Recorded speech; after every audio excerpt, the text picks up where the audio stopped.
I will teach you about the basics of operation research. So these are the topics which will be covered in this lecture. The definition, the characteristics of operation research, scientific methods, scope, decision making, applications, methodology, various models, characteristics, advantages and limitations. First, the definition of operation research. Operation research is simply a research of operations. And what do you mean by operation? Operation is simply a set of activities which are required for the achievement of desired outcome. Operation research में हम जो different operations की requirement होती है desired outcome को achieve करने के लिए उसको ढूंढते हैं, उनकी रिसर्च करते हैं कि कौन कौन से ऑपरेशंस चाहिए जिससे कि हम डिजायर्ड आउटकम को अचीव कर सकें। अब ये जो डिफरेंट ऑपरेशंस हैं ये 4 टाइप से आप कर सकते हो। First, with the help of man machine unit and any organisation of man machine and man machine units. Operation research में जो फोर्थ टाइप है ऑर्गेनाइजेशन वाला, इसे हम फॉलो करते हैं। That means operation research is concern with the whole organisation, it is not concern with any individual. Operation research organisation को ध्यान में रख के बनाई गई है। ऑपरेशन रिसर्च जो साइंटिफिक मेथड, इसमें जो एग्जीक्यूटिव डिपार्टमेंट होता है उसे क्वांटिटेटिव बेसिस प्रोवाइड किया जाता है जिससे कि वो डिसीजन मेकिंग में उसे हेल्प मिले। तो ये साइंटिफिक मेथड है, इसका मतलब एक प्रॉपर सिस्टमेटिकल वे से सॉल्यूशन प्रोवाइड करते हैं और एक क्वांटिटेटिव बेसिस आपको प्रोवाइड करते हैं। That means it can be explained as the application of scientific methods, tools and techniques to get the optimal solution. Next topic is characteristics of operation research. इसकी कुछ characteristics होती हैं जैसे कि system oriented है, organisation को ध्यान में रख के बनाया गया है, यूज ऑफ इंटरडिसिप्लिनरी टीम, इसके अंदर जो मेंबर्स होते हैं वो डिफरेंट फील्ड के होते हैं जैसे mathematician, economist, engineer, psychologist. Application of scientific methods use करते हैं, न्यू प्रॉब्लम्स को सॉल्व करते हैं, क्वालिटी ऑफ डिसीजन इम्प्रूव होती है, क्वांटिटेटिव सॉल्यूशन हमें मिलता है, ह्यूमन फैक्टर्स इन्वॉल्व होते हैं and use of computers. So these are the characteristics of operation research. Mainly हम देखते हैं कि जो ये ऑर्गेनाइजेशन एंड सिस्टम ओरिएंटेड होता है तो मेन जो गोल होता है वो प्रॉफिट या ऑप्टिमम जो भी सॉल्यूशन करना है प्रॉब्लम का वो ऑर्गेनाइजेशन के लिए करते हैं। वो ऑर्गेनाइजेशन चाहे प्राइवेट हो चाहे गवर्नमेंट हो, वो उसको इम्प्लीमेंट करते टाइम आप ऑर्गेनाइजेशन के बारे में सोचते हैं और मेनली जो डिसीजन लेने होते हैं उस टाइम ऑपरेशन रिसर्च काफ़ी हेल्प करती है हमारी, क्योंकि ऑपरेशन रिसर्च से को यूज करके जो भी सॉल्यूशन हम ऑब्टेन करते हैं वो क्वांटिटेटिव होता है जिससे कि हम उसको की हेल्प से किसी को भी रेस्पॉन्स दे सकते हैं कि भाई इतना ये क्वांटिटी आई है तो ये इसके रिलेवेंट ये सॉल्यूशन होना चाहिए। नेक्स्ट जो थर्ड पॉइंट पर हमने देखा था कि साइंटिफिक मेथड्स का एप्लीकेशन यूज करते हैं। नाउ दी साइंटिफिक मेथड्स में 3 फेज आएंगे आपके, judgement phase, research phase and action phase. And among these 3 phase research phase is the longest phase. First judgement phase में हम मेनली प्रॉब्लम को पहले फॉर्मुलेट करेंगे, रिसर्च फेज में फिर प्रॉब्लम के बारे में जितना मैक्सिमम हो सके उतनी इंफॉर्मेशंस गैदर करेंगे एंड देन एक्शन इम्प्लीमेंट करेंगे उसको। फर्स्ट जजमेंट फेज, पहले ऑपरेशंस फाइंड आउट करोगे आप कौन कौन से ऑपरेशंस का होंगे, इसके लिए ऑब्जेक्टिव्स क्या हैं, वैल्यूज एसोसिएटेड क्या है इसके साथ, क्या रिस्क फैक्टर है, क्या प्रॉफिट है। Then the determination of effectiveness measures, कि कितना अफेक्टिव है जो भी आपने इसका सॉल्यूशन प्रॉब्लम का सजेस्ट किया है, कितना सॉल्यूशन है वो। Then the formulation of problem. Next phase is research phase. In case of research phase, observations and data collection for better understanding of problem. इसमें हम प्रॉब्लम को और अच्छा समझने के लिए ऑब्जर्वेशंस एंड डाटा कलेक्ट करते हैं, कुछ हाइपोथेसिस और मॉडल्स क्रिएट करते हैं जिससे कि हम उसको सॉल्यूशन की तरफ बढ़ सकें, जो भी प्रॉब्लम हमने फॉर्मुलेट की है।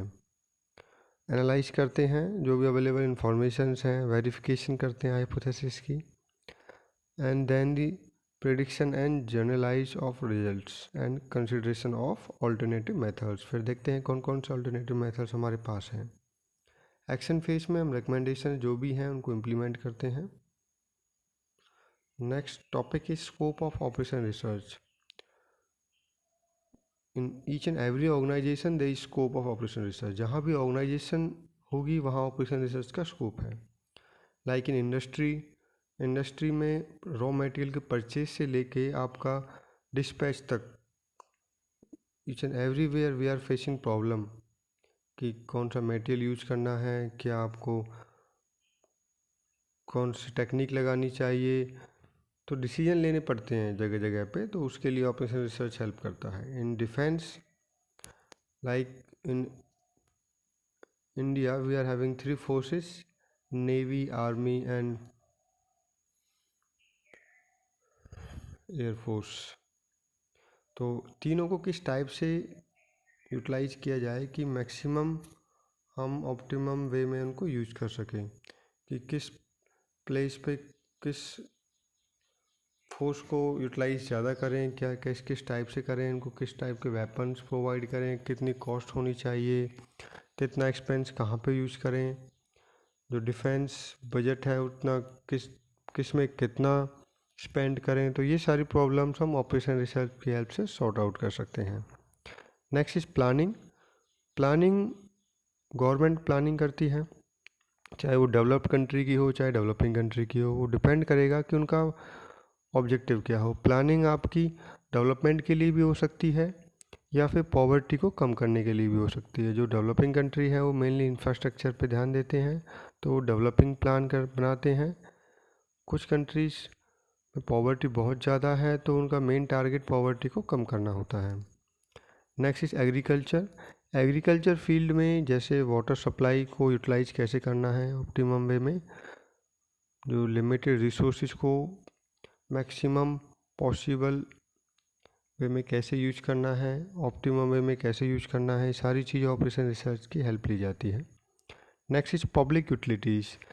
जो भी पब्लिक जहाँ भी, जैसे कि आपका हॉस्पिटल्स हैं, जैसे आपके काउंटर्स हैं, रेलवे काउंटर्स हैं, जहाँ भी उनको प्रॉब्लम क्रिएट होती है, जहाँ पे काउंटर्स हैं, वेटिंग लाइन थ्योरी है, तो इस जगह पे ऑपरेशन रिसर्च को हम यूज करते हैं। Next the relation between the operation research and decision making. Operation research की हेल्प से डिसीजन मेकिंग इम्प्रूव होती है। अब डिसीजन मेकिंग में हमारे पास जो करेक्टरिस्टिक्स है वो 3 होते हैं। ऑब्जेक्टिव क्या है, ऑल्टरनेटिव्स कौन कौन से हमारे पास, और इन्फ्लुएंसिंग फैक्टर्स क्या है।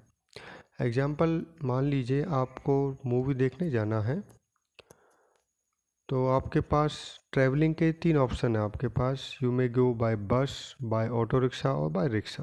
या तो आप बस से जा सकते हो या रिक्शा से या ऑटो रिक्शा से। अब आपको ऑब्जेक्टिव है टाइम पे पहुंचना, तो बस का एलिमिनेट हो गया वो ऑप्शन आपको, क्योंकि बस की टाइमिंग सूटेबल नहीं है। Next, auto rickshaw and rickshaw. आप कोई भी रैंडम डिसीजन लोगे तो it may be right, it may be wrong, but अब आप क्वांटिटेटिव बेसिस पे जाते हो कि अगर मैं रिक्शा यूज करता हूँ तो इतने पैसे बचेंगे, ऑटो रिक्शा यूज करता हूँ तो पैसे तो खर्च होंगे पर टाइम मेरा बचेगा। तो ये क्वांटिटेटिव बेसिस पे ही जैसे सॉल्यूशन आने लगता है तो वो एक्सप्लेनेबल ज़्यादा होता है, वो बेटर होता है।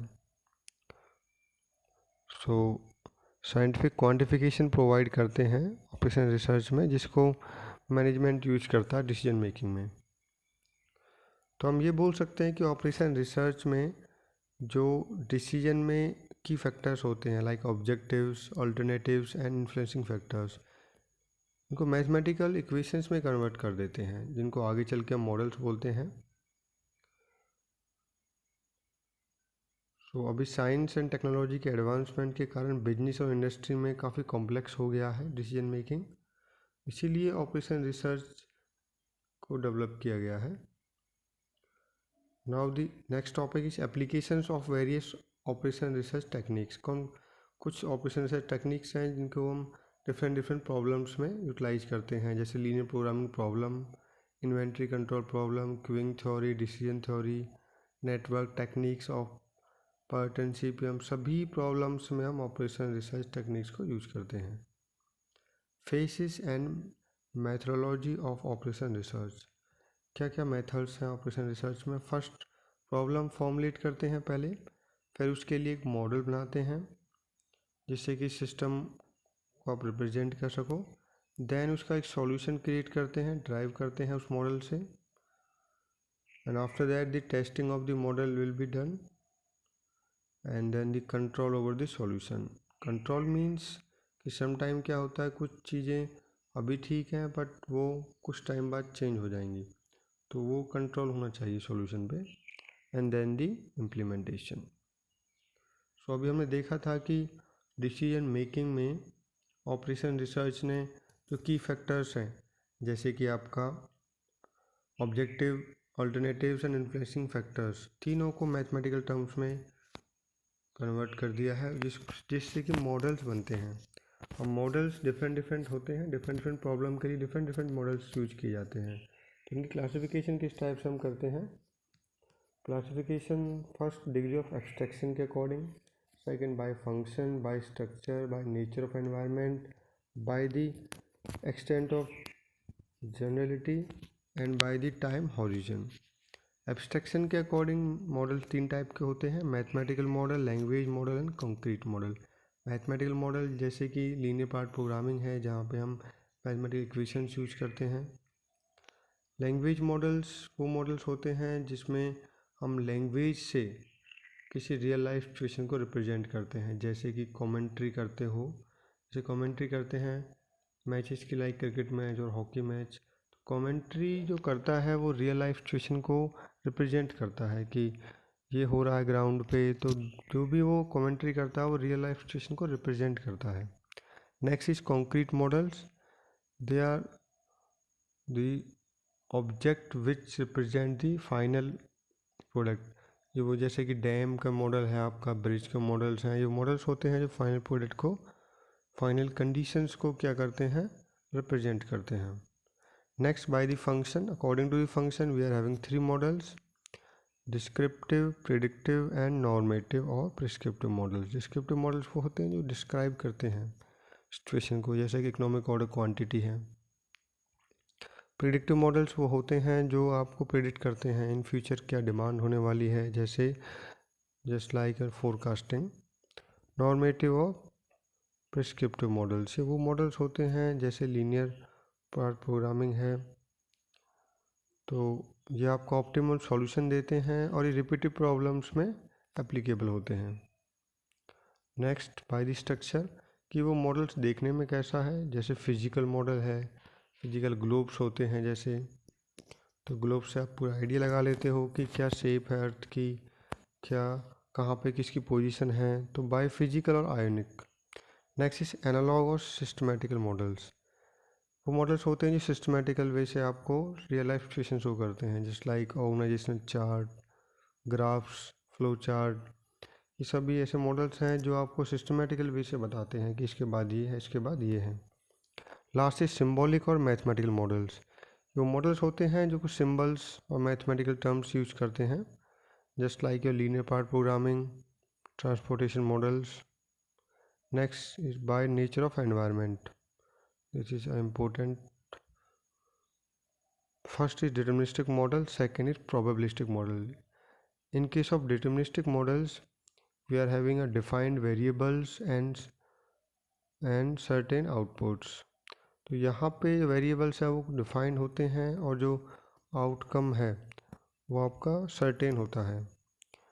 प्रोबेबिलिस्टिक में आपका जो भी पास डेटा वो अवेलेबल नहीं होता है, इसलिए वेरिएबल्स आपके डिफाइन नहीं होते हैं। इसमें रिस्क एंड अनसर्टेनिटी इन्वॉल्व होती है, just like your forecasting. Next, the extent of generality. First दो तरह के मॉडल हो सकते हैं, या तो वो जनरल यूज के हों, किसी प्रॉब्लम में आप उनको फिट कर सकते हो, जैसे लीनियर पार्ट प्रोग्रामिंग, मार्केटिंग में लगा लो, प्रोडक्ट मिक्स में लगा लो, तो डिफरेंट कंडीशंस में एप्लीकेबल होते हैं। स्पेसिफिक मॉडल्स वो होते हैं जो जिस प्रॉब्लम के लिए क्रिएट किए जाते हैं, उसी प्रॉब्लम में आप उनको लगा सकते हो। जस्ट लाइक सेल्स, जो सेल्स के यू होते हैं, सेल्स कर्व वगैरह होते हैं, वो मार्केटिंग के लिए ही यूज किए जा सकते हैं बस। Next, by the time origin, like static model, dynamic model. Static model में हम देखते हैं कि जो भी मॉडल है वो टाइम के साथ चेंज नहीं होगा, real life situations. Dynamic models में टाइम के साथ चेंजेस होते हैं। अब गुड मॉडल की क्या प्रॉपर्टीज़, क्या करेक्टरिस्टिक्स होनी चाहिए? अजम्पशंस जितने कम हो उतने अच्छा, जितने ज़्यादा अजम्पशन होंगे उतने रियलिटी से दूर होगा। नंबर ऑफ़ वेरिएबल्स भी कम होने चाहिए। आपका एक ईजी एंड इकोनॉमिक होना चाहिए कंस्ट्रक्ट में। Adaptable parametric type of treatment होना चाहिए। सो ये कुछ करेक्टरिस्टिक्स होती हैं अच्छे मॉडल की।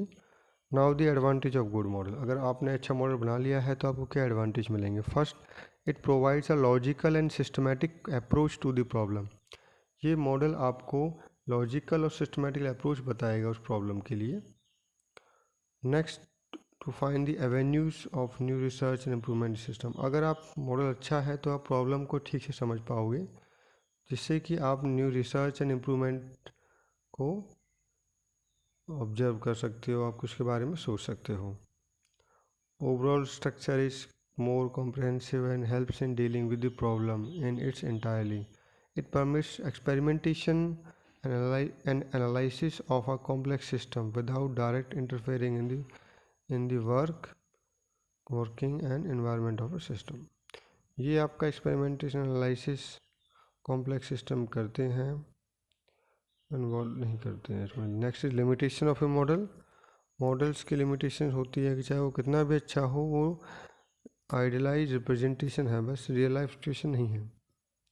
और मॉडल जो भी हैं इसके, उनकी वैलिडिटी एक्सपेरिमेंटेशन से ही चेक की जा सकती है बस। So these are references. So thank you for this lecture. Next remaining topic will be covered in next lecture. Thank you.